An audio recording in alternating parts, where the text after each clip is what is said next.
Assalamualaikum warahmatullahi wabarakatuh. Auzubillahi minasyaitonirrajim. Bismillahirrahmanirrahim. Wailu yauma izil lil mukadzibin. Celakalah pada hari itu para pendusta kebenaran. 1 2 3 4 5 6 7 8 9. Ini ke-9 kali Allah berkata celakalah pada hari itu para pendusta kebenaran.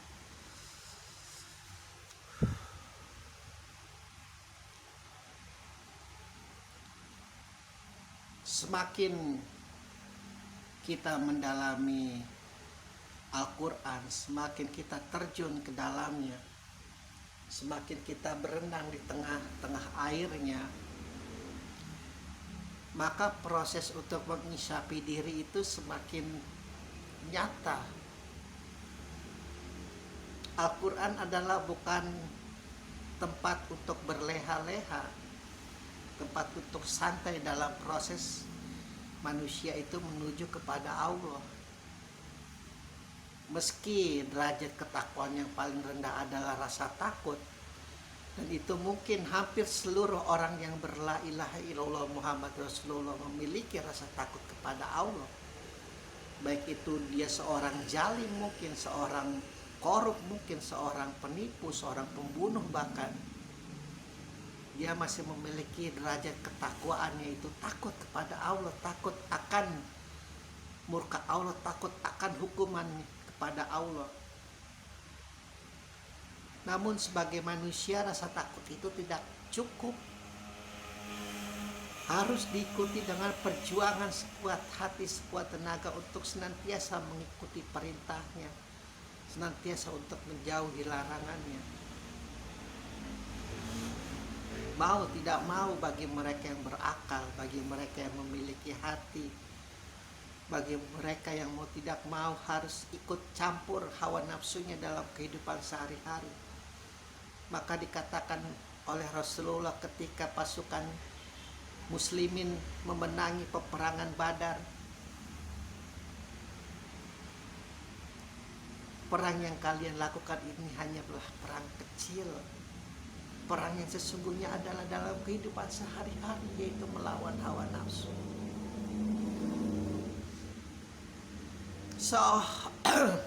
Seorang suluk, seorang murid, seorang yang mencari kebenaran, jalan yang lurus, mau tidak mau dia harus naik ke tangga berikutnya, harus mengucapkan selamat tinggal kepada kemaksiatannya, harus mengucapkan selamat tinggal kepada kemungkarannya, harus mengucapkan selamat tinggal kepada kejahatannya, sambil berusaha untuk meminta bantuan Allah agar dalam proses kehidupannya dia bisa mampu mengarungi segala ujian, cobaan, dan ajab yang akan datang mungkin di hari kemudian. Karena tanpa bantuan Allah, karena tanpa pertolongan Allah, tidak akan mungkin manusia mampu mengarungi samudra kehidupan yang begitu ganas. Jangan dikira apa yang kita sedang lakukan hari ini itu adalah proses yang mudah untuk menuju ucapan dari Allah, selamat datang kalian, selamat menikmati makan dan minum kalian karena perbuatan kalian yang kalian lakukan dahulu, perbuatan baik kalian yang senantiasa tiada mengharap pujian manusia, kemuliaan dari manusia, namun senantiasa untuk mencoba mengharapkan keridhoanku. Aku menolong kau manusia baik secara engkau sadar maupun tidak sadar. Ketakutan kalian kepadaku, keinsapan kalian harus menyembah kepadaku. Aku wajibkan adalah untuk diri kalian sendiri, bukan untukku.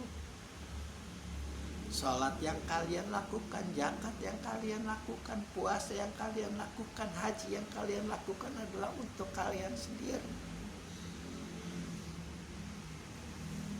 Karena surgaku adalah bukan tempat yang mudah.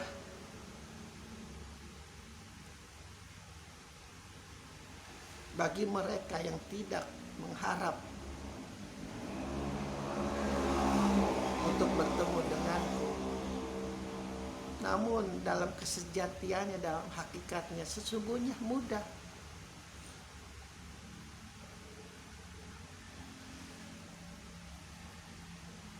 Peringatan demi peringatan yang aku tujukan kepada engkau manusia adalah bukan untuk membuat seolah-olah aku adalah Tuhan yang diktator, Tuhan yang otoriter. Tidak. Aku beri kalian kemampuan untuk berpikir, kemampuan kalian untuk meluaskan hati kalian.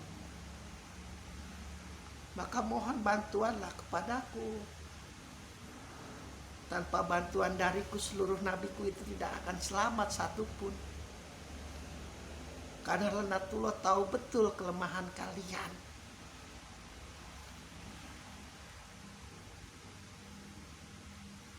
Tahu betul bagaimana untuk mengecoh kalian.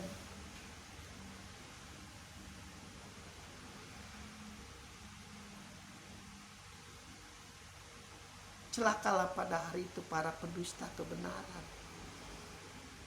Kebenaran model macam apa? Yaitu dari kebenaran Al-Quran yang aku sampaikan kepada Rasulullah.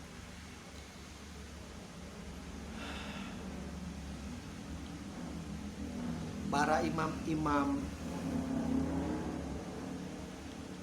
para suluk yang sudah berjuang di jalan Allah, senantiasa selalu mereka mencatat perjalanan hidup mereka, perjalanan suluk mereka. Ikuti apa yang mereka lakukan dahulu, sambil memohon bantuan dariku, sambil memohon bantuan dari Allah. Karena sekali lagi dalam penjelasan-penjelasan dahulu, tidak ada satu manusia pun yang berhak masuk surga Allah tanpa bantuan Allah, tanpa ridho Allah, tanpa kasih sayang Allah. Tidak ada satu manusia pun. Rasulullah yang sudah dipastikan masuk surga pun, murid yang sudah pasti dimasukkan surga pun masih memohon ampun, masih memohon tobatnya setiap hari.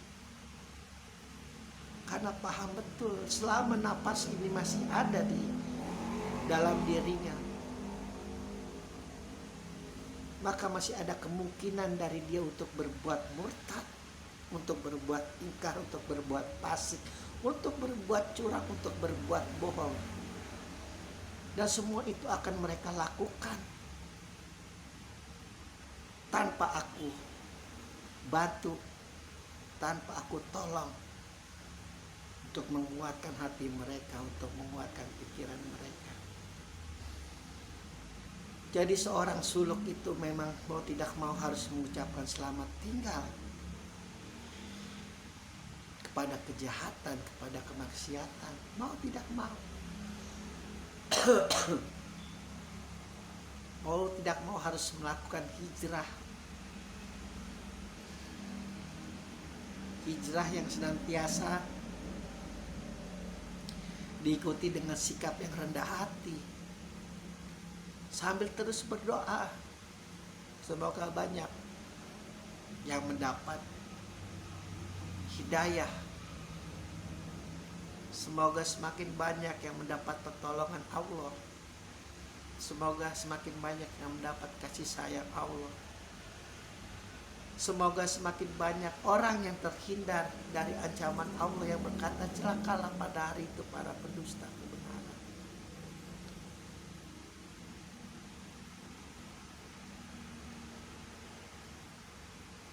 Manusia harus melangkahkan dirinya harus rela kakinya untuk naik ke tangga berikutnya dan mengucapkan selamat tinggal kemaksiatan. Alhamdulillahirabbil alamin.